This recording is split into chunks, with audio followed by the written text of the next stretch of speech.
பொள்ளாச்சி என்ன வேணும்ப்பா? கொஞ்சம் கண்ணை முடிக்காங்க. மன வருத்தம் வேண்டாம், உணர்ச்சி வசப்பட வேண்டாம். சற்று பொறுமையாக கொஞ்சம் மனதை அடக்கிக்காங்க தயவு செய்து. நான் பார்க்குறேன்.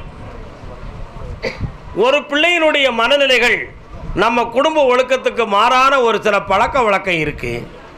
அவன் மனதை பக்குவப்படுத்தி தந்துட்டா உங்கள் பெருமைக்கு இணையில்லாத மகிழ்ச்சி கிடைச்சிரும். அதை நான் மாற்றி தெளிவு பண்ணி தந்தால் போதுங்களா? இந்தாப்பா நிறுத்தி தெளிவு பண்ணி தரேன், வெற்றி உண்டு, வாங்கிக்கலாம். வேறு என்ன வேணும்? தொழில் அமையதுக்கு நமக்கு இன்னும் 3 மாத காலம் அவகாசம் இருக்குது. அதுவரை நீங்கள் உணர்ச்சி வசப்படாமல் பொறுமையாக என் மேலே பாரத்தை போட்டு சிவனேன்னு இருங்க. பங்குனி, சித்திரை, வைகாசி, ஆனி 22ஆம் தேதிக்குட்பட நிலையான தொழிலும் பணமும்